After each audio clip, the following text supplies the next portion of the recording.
We have a tribute to a musical icon and an American hero on the Music Universe podcast. I'm Buddy On. I'm Matt Bailey. What a sad week country music and the world really has been roiled by the death of Charlie Daniels at age 83. It still does not feel real. He was a hero, an icon to many. I mean, we had some big losses this year, Joe Diffie, Kenny Rogers, but Charlie, with his philanthropy and everything that he did in and out of country music, just made him larger than life. And his death is being felt around the world. Even at this very moment, as we record this quite late in the week, it's still a shock to many. I'm still don't believe it. I still can't believe it Oh, happened. I remember Monday morning sitting at my computer and getting news out, and all of a sudden I get an email saying Country Music Hall of Famer and Southern rock pioneer Charlie Daniels passes. I'm like, what? And I texted you immediately, Yeah. and you're like, what? Where's the link? And I forwarded you the email, which you had just not seen at that point, and I got that news out. Likely the first outlet to do so, and that's fun sometimes, but not in situations like this, especially No. from someone as sweet and as cool as Charlie was, because he was very outspoken Mm-hmm. on his about his faith, about his patriotism, And about about his the work president. and about his work with veterans and the Journey Home Project. So we're going to Yes. put a link in the article on this episode for the journeyhomeproject.org. And if you're listening to this and if you can give, because I know a lot of people are still out of work because of the pandemic, but if you can give anything to the Journey Home Project in lieu of sending flowers or anything for the funeral, which is happening today as we air this on Friday, Mm-hmm. please do, because it is such an important cause. And people that knew Charlie, and Charlie knew people you wouldn't expect. He knew police commissioners and firemen and called people from all walks of life his friend.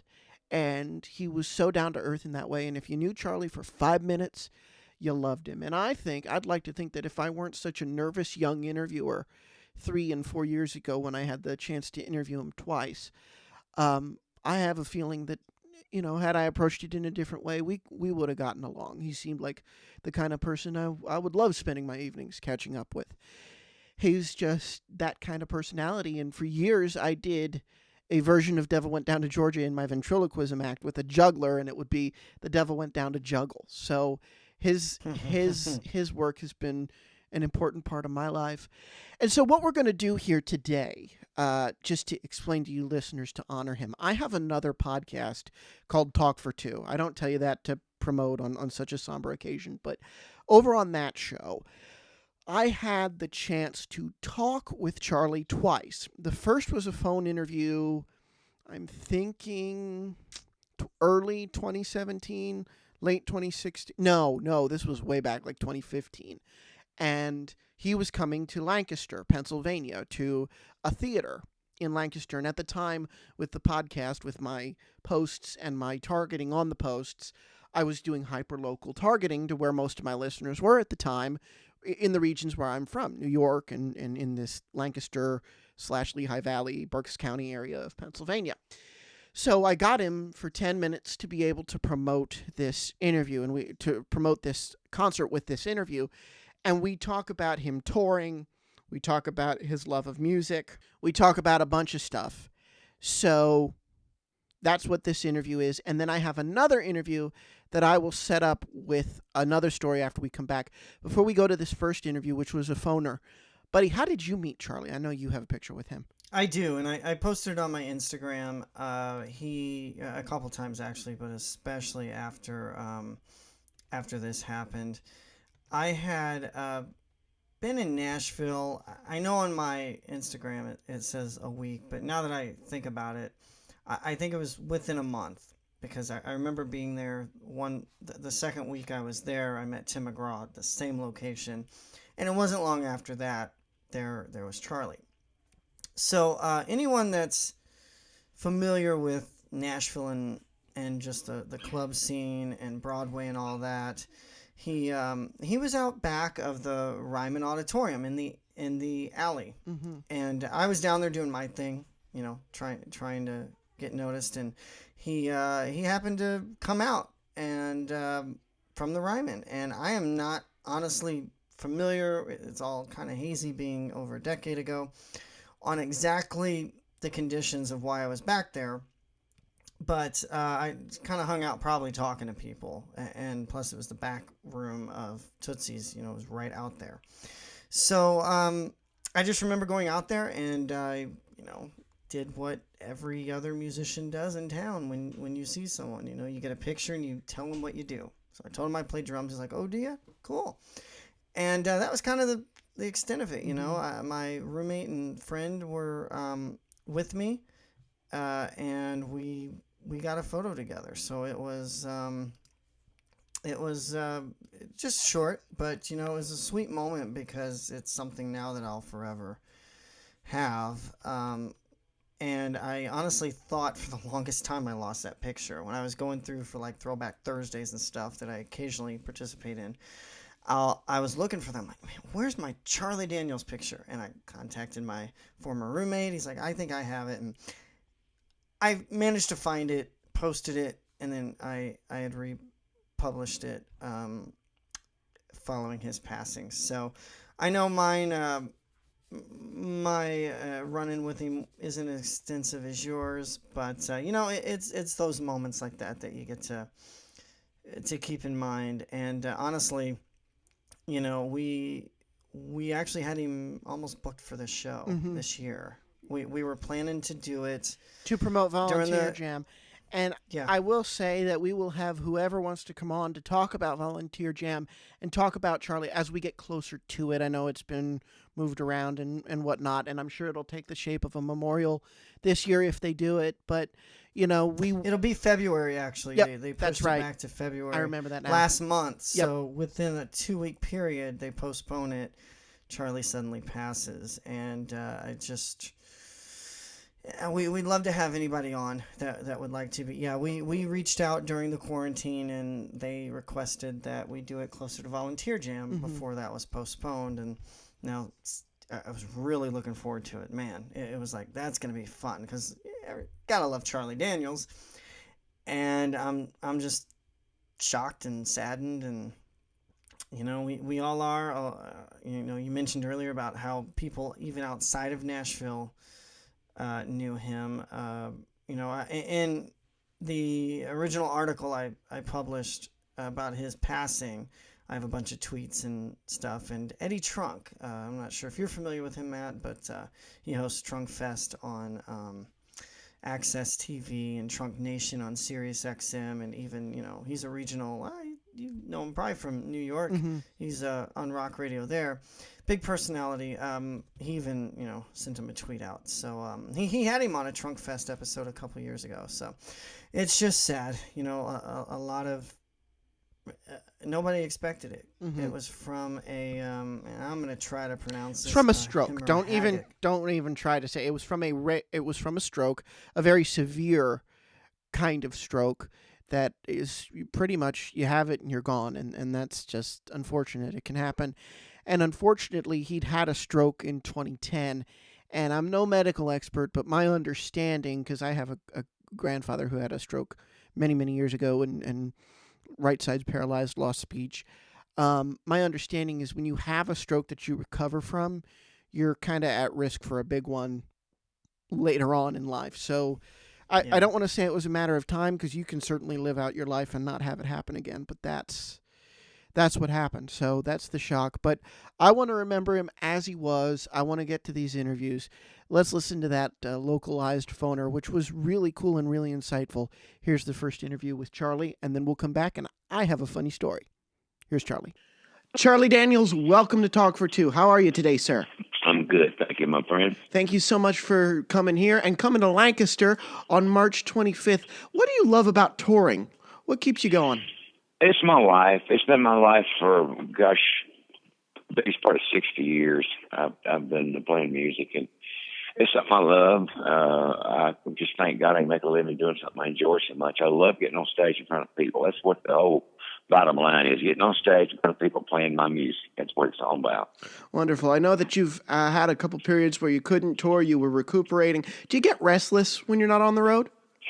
Not really, because there's only about a 2-month period of the year that I'm not on the road. I'll take January, February off, and the rest of the year we're pretty much. I mean, it's not a solid thing. We don't go out and stay for 3 months or anything like that. But we'll go out for a few days. Like right now, I'm talking in Florida. We're on a 5-day run down here. We've been down here for a couple of days. We're headed down. We'll finish up in Melbourne, Florida on Friday, then head back home, and then head out again the next week. So we're in and out a little bit. So I get a taste of both worlds, going home and going out on the road. It's a good balance for me. I really enjoy it. That is wonderful. I want to go back to the beginning, if we can, back to your childhood. What made you decide you wanted to play the fiddle? I really don't know, other than just it was something. Even before I learned to play one chord on a guitar, I used to go to shows and I'd see people playing, and it just fascinated me. It just overwhelmed me. I just loved it, and I had no I had aspirations, but I didn't have any wherewithal to try to, or no vehicle to get me there. And a friend of mine had an old guitar and knew a couple of chords on it, and he taught those to me, and we kind of went on from there and started learning how to play. And once I got to where I could play a whole song, that's all I wanted to do. I mean, I was with it. And then after I played guitar for a year or so, I started playing with a mandolin and then a fiddle, and just, it's something that you've got to put your time into, and that's what I did. That's what most kids were going to movies and stuff, and I'd be sitting at the house practicing my instrument. Mm-hmm. So it was something I really wanted to do really bad, and the more I did it, the more I liked it, the more I wanted to do it well, so I just kept on at it.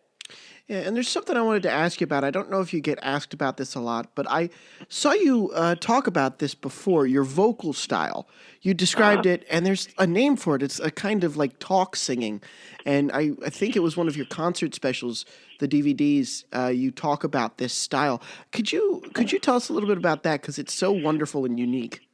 I think what you're talking about is a certain type of song that I do. It's called the talking blues, like Yes. Uneasy Rider, for instance.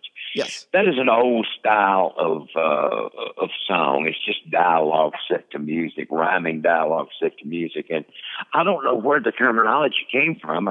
It's been around for as long as I can remember. It used to be a guy by the name of Robert Lund, who you probably never even heard of, that used to be on the Grand Ole Opry back in the early parts of my life. And he did that. He did a thing he called the talking blues, and it was just, dialogue, rhyming, metered dialogue that was set to music, and I just always kind of liked it. It's another way to tell a story, basically. Storytelling, the bedrock of country music. And speaking of the Grand Ole Opry, you're a member, and you were just inducted to the Country Music Hall of Fame this year with this past class. How does that feel? I can't even articulate the honor that was for me. It was something that's the one you don't even dream about, because you have absolutely no control over it. Yeah. You have there's nothing that you just hope that one day some people walk in a theater and I'm used to walking in theaters, walk in a room and enough people, somebody says, let's put Charlie Daniels in the Hall of Fame, and enough people raise their hands to get it done. You don't even know who's voting for it, because we keep that pretty well secret about who the committee is, the nominating and voting committees. So I knew absolutely nothing about it until the night that it happened, and I was told by the head of the CMA Country Music Association that I was being inducted into the Country Music Hall of Fame, and it just literally, it floored me. I was so humbled and so happy about it. Well, it's about darn time. You are a country music legend, I have to say. And I want to dig in before we let you go. I know we got about 5 minutes left here. I want to talk to you about my favorite song. You think it's going to be Devil, and I love Devil, but I want to talk about The Legend of Wooley Swamp. Where did that idea come from to write The Legend of Wooley Swamp? That happens to be an idea that I have quite a bit to say on. A song I have quite a bit to say on, because I remember, sometimes I don't remember the exact circumstances to write a song, but I do that one. I decided I wanted to write a ghost story. I don't know where that motivation came from. It just seemed like a good thing to do. And of course, we're looking back many, many years ago, and I looked around for an Indian legend or something that I could theme a ghost story around. And I happened to think about this place I used to hunt in when I was a kid down in North Carolina. It was called the Wooley Swamp.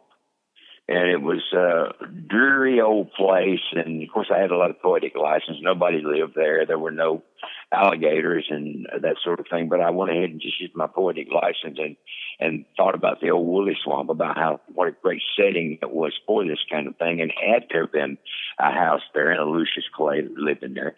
And just went on, let my imagination run wild, and ended up with this tune. That's incredible. And it's one of your hits. Do you still play it live? Will we hear it in Oh, yeah. Lancaster? Awesome. Every night. Every Awesome. night. Well, that's what I'm curious. You can't get away without doing songs like that. You can't get away without doing Orange Blossom Special. And you can't get away without doing The Devil Went Down to Georgia. Do you ever get tired of playing all these older hits, or is it fun for you every night? That's fun for me every night. Every song I play is fun for me every night. I'm just thankful to God I can make a living doing something I love so very much. With us, we've had a lot of albums out, and with us, it's not a problem what to play. It's always a problem what to leave out. What do you leave out? Can you leave out Legend of Wooley Swamp? Can you leave out Long-Haired Country Boy? Can you leave out certain songs you can't leave out? So then it comes down to kind of splitting hairs. Is you take the songs that you could leave out if you had to, and you see which ones you want to put in. Every year at the start of the year, we get together and put a new show together. So we just got through doing that. We got a brand new show for you in Lancaster. We've got some new music that you've never heard us play, brand new songs. And then we've gone back and grabbed a couple of old jewels, like All Blue Star and Caballo Diablo, and some things you haven't heard in a long time. And it's a nice show. I'm really enjoying doing it. That's a lot of fun. And you're bringing Southern culture with you wherever you go. How does it feel to get to share the culture that this music comes from? Well, I don't even think about it. It's just me. It's where I come from. It's what I am. I speak with a Southern accent, Southern vernacular. I'm just Southern. I mean, there's nothing offensive about it. I'm not being offensive about it. I'm not, saying I'm Southern and I'm better than anybody else. I don't mean that at all. I don't have that kind of attitude. But the thing is, it's just I think everybody should be happy and proud of their heritage, of where they're from, of their accent, of how they talk, how they speak, how they look at things. We're all Americans to start with, and then we're Southerners and Northerners and that sort of thing as time goes on. That's wonderful. My last question for you in our last 2 minutes here. What is your advice for young musicians? We always close out asking our guests for advice. First of all, make sure everybody don't have to be a professional musician. You're better off sometime playing the lounge at the Holiday Inn and staying home. Because if you're not really into it and you don't want it worse than everybody else does, you're going to break your heart. Mm-hmm. So everybody don't have to do it professionally. Sometimes you can set your music appetite by playing on weekends and New Year's Eve and that sort of thing. But if you are very, very, very special, I've got a book coming out in October. It's called Never Look at the Empty Seat, and it's all about accentuate the positive. Because when you first start playing, you're going to play a lot of the empty seats. Nobody knows who you are. And if you can't get past that phase in your career, you're not going to make it. If you can't walk in a half house and say, look, we're going to play tonight just like we had like every place was like they were sitting in the aisles tonight. We've got to accentuate the positive. You've got to stay with it. You've got to do your best every night. And then you got a shot. If you can't do that, don't even try. Don't even try. Charlie Daniels, thank you so much for being here with us. I cannot wait for your show in Lancaster. Thank you so much. It's always a treat to have you in Pennsylvania. Thank you. Thank you very much. God bless. Bye-bye. I love hearing his voice. He has a voice that if you hear him talk, you know it's him, right? I mean... Oh, yeah, of course. It's just amazing. Now, I have to tell a story going back years, back to when my 26-year-old butt was 8 years old, so almost 20 years ago. We were in Nashville, Tennessee for a conference for my mom's work. And it was at the Opryland Hotel. And the reason I got to go along was because Mr. Charlie Daniels was the closing act for this conference. They hired in a big name act for it's called doing a corporate gig. They hired him in for this corporate gig. I'm sure they spent a lot of money. And that was back when Taz was still alive. So Charlie's with Taz again, which that has me choked up. That was when I got to see him with Taz. And so actually, and I think I might have told this show on this story on another podcast, where there's a WSM, or maybe I just told you, there's a WSM satellite in the Opryland. And I got to go in, little 8-year-old me got to go in and tease this Charlie Daniels performance that nobody could go to because it was a private event, but the guy let me broadcast over the air. So we were fan club members. My whole family was members of the CDB fan club. So we went and we got a meet and greet. It was actually surprisingly open for a meet and greet for the fan club. If you were a member of the fan club and you were attending the private event, you could meet him. So we did that, and all the muckety-mucks, the bigwigs at the conference who had hired him and were responsible for putting on the conference, etc., they were there with expectant looks on his face. Because I remember it, and this is like, you know how you have flashes of memory as a child that just stick with you for whatever reason? I'll never forget, we were lined up along two sides of the wall. I think they had separated fan club and conference. And here he come down the aisle to his table, past all of us. They didn't bring him in like the back. It was one way in, one way out. So he said, and all the muckety mucks thought they were going to go first. And he said, oh no, I want to see the fan clubs. They came, they're the fans. They gave me my career. I want to see them first. So I got to... He said that to them? Yes. Wow. Well, to his handlers, but we heard him say, no, fan club goes first. So he's there, and I go up, and I don't know, I must have just been cute as a button or whatever, but we meet, and for the picture, he takes off his iconic hat, and he put it on my head, and there's a picture, and we'll have it in the post, and he puts the hat on my head, and I'm grinning from ear to ear. Fast forward 15 years, maybe, and I get the chance to interview him for his memoir in person at a concert at the St. George Theater, one of my favorite venues in New York, and because the people there treat us so well when we go to cover a concert.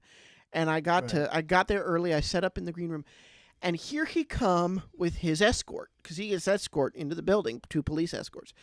I just shook his hand. I don't even think the guy knew my name. Right? And I was so, because he was a big dude, and I don't mean fat, because I mean, yeah, he had a belly and whatever, but he was an imposing figure, just with the hat and everything, and he had this aura. Exactly. And I was, okay, well, I'm just going to get to work, and I'm not even going to introduce myself. And I realized I hadn't introduced myself, because when we went to do the autograph portion, he said, "Hey, remind me of your name again, son." And I'm like, "Matt." And I'm like, crap, should have had a V8. And I had him sign, and they are here somewhere, and I'm kicking myself that I don't remember where I have them. Multiple pictures that he signed for me of that picture of me in the hat. And then we went to do a picture together, and off comes the hat, and on it goes on my head. So 15 years later, I have a picture of myself with Charlie Daniels doing the same damn thing. And darn if aren't I on the same side of him. That is super cool. That's not a story you told me before. So that's cool. That just shows you what kind of man he was. The caliber of an act that he was, even though he was this huge star in all facets of his career, he treated everybody as if they were like his own kids or grandkids or however. And his tweets a lot kind of showed just the true patriot that he is. Benghazi ain't going away. Exactly. And I don't know if you've seen, but family's keeping it alive and posting that stuff. What I don't understand, and what I wish I could know, is they signed the tweets Team CDB /BW. Do you know what the BW stands for? I don't. It's very strange. I don't. But it's interesting. But it's so cool to see that Twitter's still active, and they're still doing his most famous lines every day. You know, what gets me is that, he tweeted Sunday. He had tweeted Sunday. Yep. You know, and he was very deep into faith and everything too. So his last tweet was like, whenever I saw it, was like 22 hours before the press release came through. And it was, you know, Lord, give us the courage to speak our mind, to be honest and bold about our feelings, no matter who or how many we go against. And I'll be damned if he wasn't gone less than 24 hours later. Yeah, it's chilling. It's chilling. It's Here one bone moment, chilling now. gone the next. And, you know, I thought about his family. I thought about all the artists who've worked with him. Travis Tritt was close to him. The Oaks, you know, they've all posted something. Of course, Joe posted something himself as well. You know, the governor of Tennessee, Mike Huckabee, John Trisha Rich. Yearwood. Yeah, Mark Wills, for those that, you know 90s country. Ricky Skaggs, Love and Theft, which are new artists. Jake Owen, Luke Combs, Jason Aldean, Luke Bryan, just all these acts and more who just, you know, Dolly Parton had a huge a huge thing about him, you know, that she released, and it's not in the article because it came well after the article was published. But it just tells you what kind of man he was, and all these fans sharing things, you know. Most people loved him. I saw somebody that just was a little too outlandish, calling him a racist, and that's just because they disagree with what he says, and that's just the world we're in right now. It's shitty, but that's the world we're in.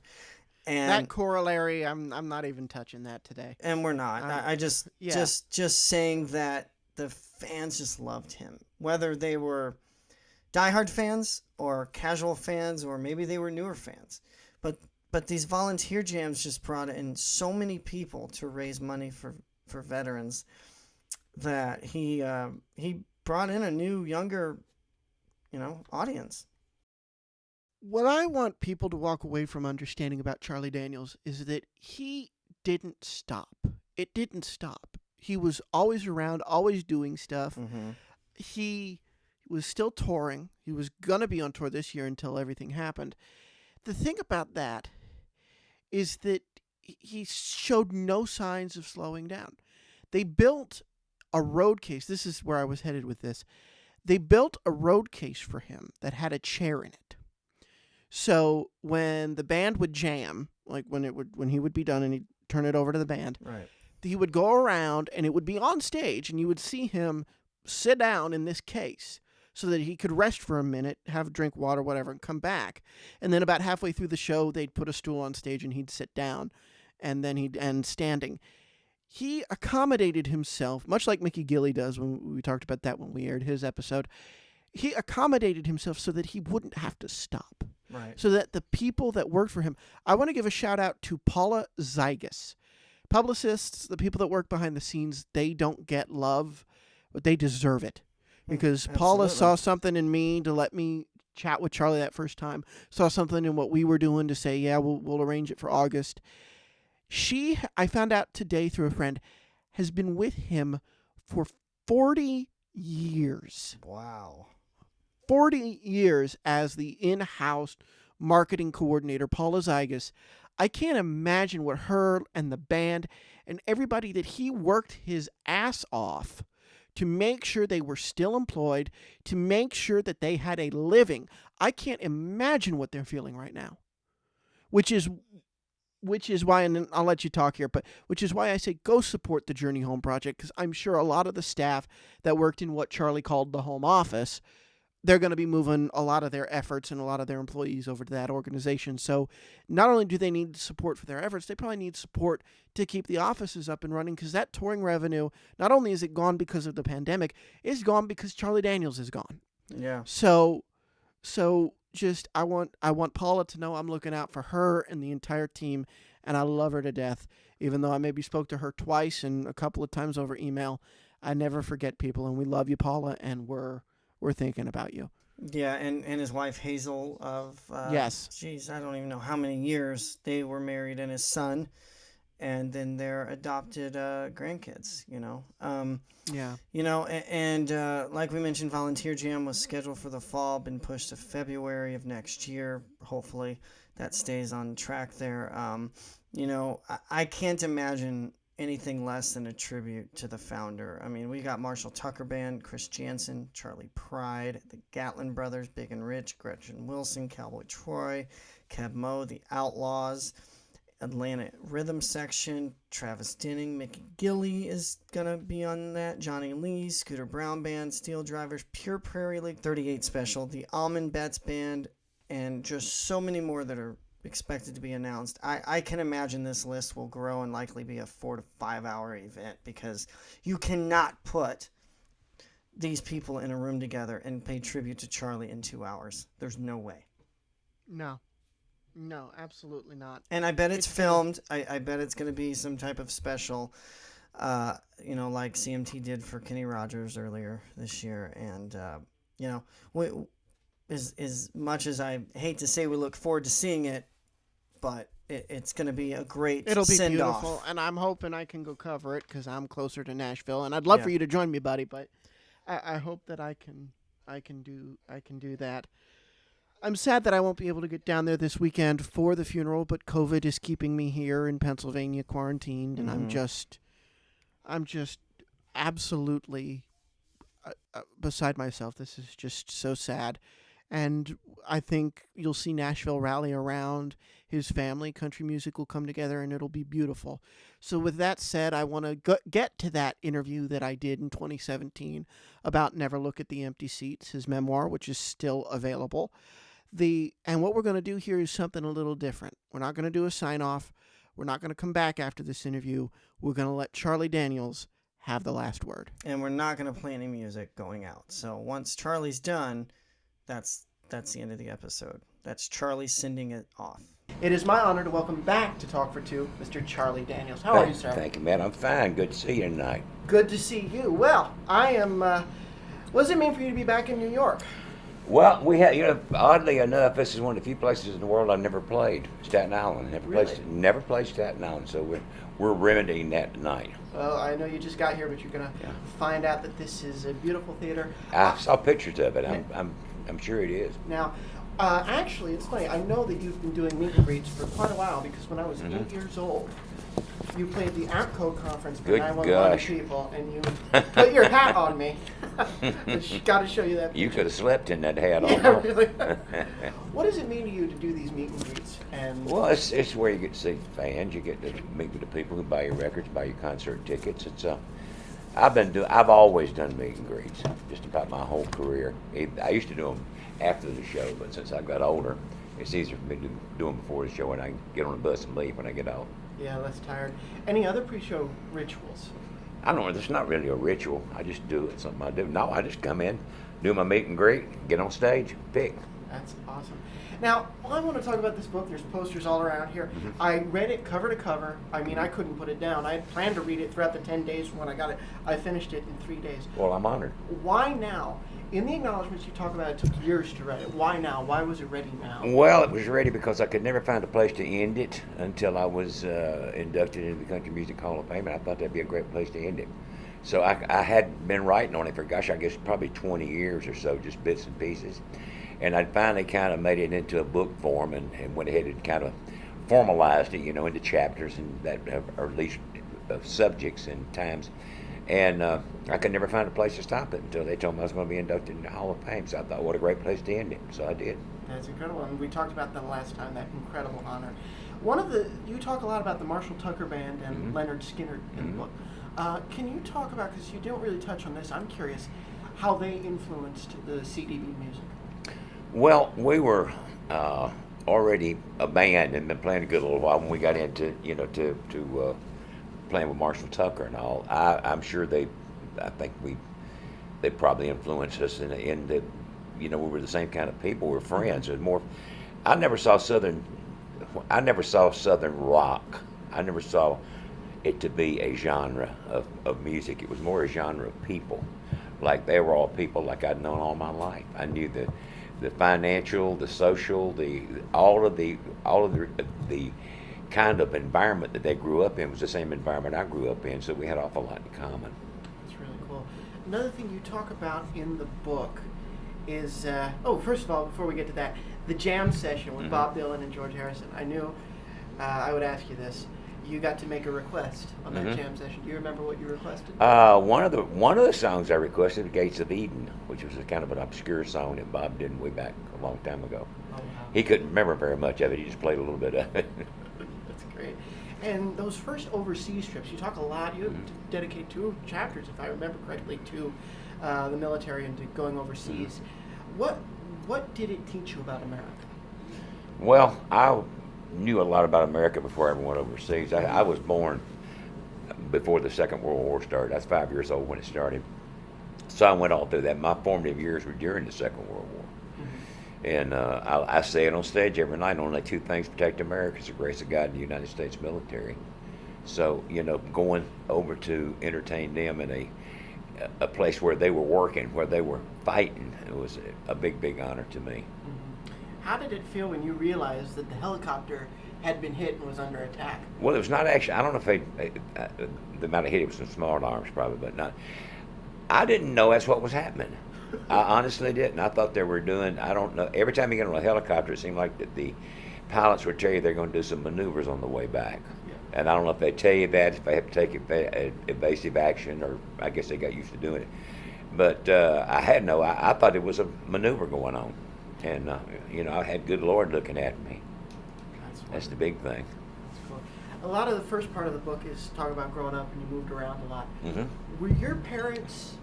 Did your parents encourage your interest in music? Yeah, they did encourage it. My dad, it was a sad thing. My dad passed away before I ever had my first hit record. Just a few weeks before I had my first hit record. But he didn't play an instrument, but he did sing, and he loved music, and he loved me playing music. It was a big deal to him. I wish he could know all the things that had happened to me since he passed away. Well, you were very fortunate, as was I, to have parents that encouraged you. Because it could have been easy for them to say, no, put it away. That's great. Now, I want to talk about something that's been in the news, but you touched on this in the book. And give me a minute here to flesh out the idea, because I don't want to offend you. The idea of Southern pride, of being proud of the South. And you talk about a little bit about the flack that the South's going to do it again got when it came out for kind of co-opting the rise again. What do we have to do to remove the idea of Southern pride from this idea of racism? I don't think we have to do anything, because that's not what it is. I know. And, here's the thing about it. We got 100 people a day coming to Nashville. Mm-hmm. Most of them are not from the South. They're from up here in this part of the country, all over the country. If it's such a horrible place, why in the hell are all these people from New York and New Jersey and Rhode Island and California, why are they coming? So it's not, that's a bunch of junk. That's a media thing. Yeah. I mean, they got to have something to write about. Having Southern pride is not being prejudiced at all. Mm-hmm. It's being proud of where you're from. You should be proud of where you're from. You're a New Yorker, you ought to be proud of New York. Or you should be. And so I'm from North Carolina, Dean's from Tennessee, Jackie's from Georgia. We're all proud of where we're from, It's like our home. It's as far as we're concerned, it's the best place in the world. But like I say, there's an awful lot of people from an awful lot of places that totally agree with us. We got people moving from up here in this part of the country and all over the place into the south, not just Tennessee, but the southern states. I mean, they're just flooding in there. Mm-hmm. So if it was as bad as, if they really thought it was bad and it was prejudice and it was that sort of thing, they wouldn't come. So, I'll answer you that way. No, I appreciate it. Look, I love your opinions on stuff. I've read all of your stuff, so I wanted to ask you that. Now, if we can go on a quick somber note here, of course, your good friend Troy Gentry passed away recently. You talk a lot about when you grieve, you write, and you write poems. Did you write anything, if I may ask, for Troy? I did not. I didn't write anything for Troy. I didn't, nothing just came to me. I mean, a lot of times, some other guys I spent a lot of time around, and like Toy and Tommy Caldwell and those guys, Ronnie Van Zant and people that I had spent a lot of time around that I really knew well. It just kind of came, I sat down and put it together. And nothing really came, You know, I mean, I didn't really have a poem that came into my mind about Troy, but I did go to his funeral. We did pay homage to him. Yeah, the second time I saw you was at the Bloomsburg Fair. I doubt you remember because it was years ago, and they opened for you. So they have always been Yeah. tied to you. Yeah. So it's now I wanted to ask if you consider yourself at heart. This is a really lofty question, but you talk about your love of literature and your love of poetry. At your heart, with all of this cultural stuff, at your heart, do you consider yourself a poet? Oh, well, I write poems, but I don't. I would think I would tie poems in with people like Shelley and Keats and people who devoted their life to writing poetry. I didn't do that. I can mean poetry to be songwriting. Yeah. Just Well, I mean, yeah. creative Then outlet. if songwriting is poetry, then I'm a poet, definitely. Well, it is to me.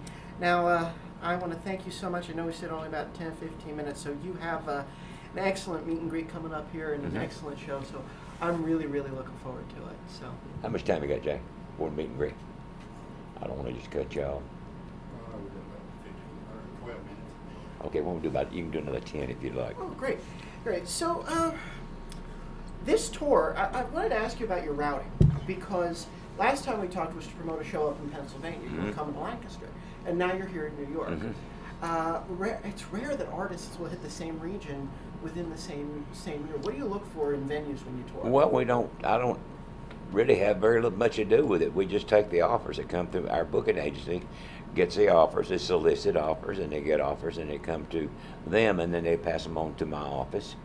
And it's basically a territory type thing. We got, in other words, we don't want to have to be driving 1,000 miles a night. We'd like ideally to have everything that would not be over 400 or 500 miles between shows. So if we're on the West Coast, obviously we couldn't come back to New York and do a show, or if we're in New York, we can't go to the West Coast and do a show. So it depends on where we are. In other words, if we want to play here, and somebody called in and said we'd offered a Pennsylvania date, a Philadelphia date, or and then somebody said we got a Boston date, and this, that, all those dates would fit together. So that's basically what it comes down to is where we are. You know, when we go into our area, we work. You know, we try to work that area out. Did you take the bus here? Did you fly I took here? the bus. I always take the bus Excellent. if I can. Sometimes you have to fly, but I always try to take the bus. You know, it's really interesting to me to see you just still performing. You said at the end of the book that you're just gonna keep doing it. Retirement's never ever crossed your mind. Well, till the Lord calls me home, or people get tired of hearing me, whichever it is, whatever comes first. Those days I know I'm jumping around, but I'm just thinking back to the book. Those days in Texas, going across the border to Mexico, and you know, what was the wake up call for you that wasn't what you should be doing? I don't really know, other than I just came to my senses one day and said, I'm treading water. I'm not doing anything. I'm not doing anything I set out to do. I'm not getting any further. I'm just partying my life away down here on the Mexican border. And I'm not making any headway. I'm not ever going to do anything else. So I said enough's enough. So I made arrangements to head back east and get back in the game again. How did you end up down there? What took you down to Texas? Well, I was in a bad marriage, and I went down there. I just was wandering around, and we ended up going down there. Ended up getting a Mexican divorce down there. And I just had a friend. I had a friend there, and I called him up and asked him if he wanted to put a band together, and he said yeah. So that was a motivation that got me there. You talk in the book too about kind of in that time and a little after and a little before finding your own voice after being in a copy band. Can you take us into that process? Well, I had played in copy bands and played copy music for like 13 years in clubs, and the more you could sound like the record, the better off you were. And I had fallen into the habit of interpreting the song the way that I felt that a certain artist would, if it's a Elvis type song or a whatever type of song. And I found myself, when I would get through doing my vocals and I would listen back, there would be, and not a direct copy by any means, but I could hear the influences of other people on me. So when we did Fire on the Mountain, which was our 5th album, I said, I am going to open my mouth and whatever comes out is me. So I did. That's the first album I was ever really happy with my vocals on, and I've done that ever since. That's excellent, because I was surprised that you had spent all this time doing these copy bands, because a lot of the songs that were really, really famous for you are those, we talked about this the last time, that Talkin' Blues, Devil Went Down to Georgia, Redneck from Lynn Mayo, which is one of my favorites.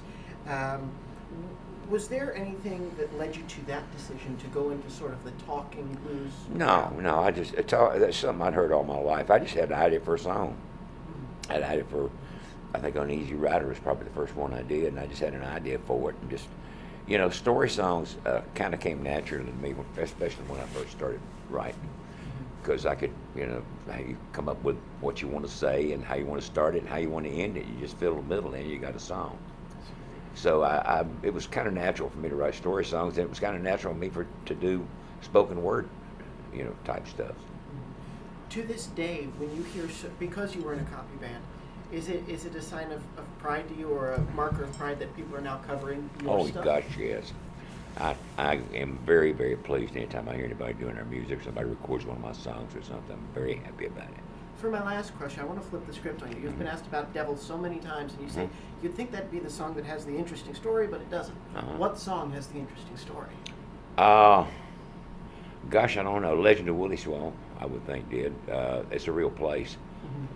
I had an idea in my mind. I wanted to write a ghost story. I was writing story songs, and I wanted to do one about a ghost story, and I tried to find one, and I never could. I thought maybe I'd find some old mountain tale or some Indian, ghost story or something like legend or something, but I never could. And it popped in my mind, Wooley Swamp, place where I used to hunt when I was a kid. We used to coon hunt there, so we went there at night. And it was just a spooky place, and I used a lot of poetic license with it. There were no alligators, nobody lived there, but it was a kind of a place that, and there's no quicksand obviously, but it was the kind of place you could imagine something like that happening. So I just filled the characters in, put the old man there, and brought the boys in and went for it. Wonderful. I normally stop there with my guests and let them have the last word, but I want to say the last word. Okay. Because 12 years ago, when you played that conference at the Opryland Hotel, it was for 911 communications workers. I don't know how long they had booked you for, but they said that when you found out who it was for, you didn't charge them for an extra hour of playing, and I just want to. Well, we don't. We tend to play as long as the traffic will allow. Whatever traffic will bear. That was no. We don't even deserve complimenting for that, because that's something we just do. It's not. I mean, I'm glad they perceived it as a favor, but however long we played they were welcome to it.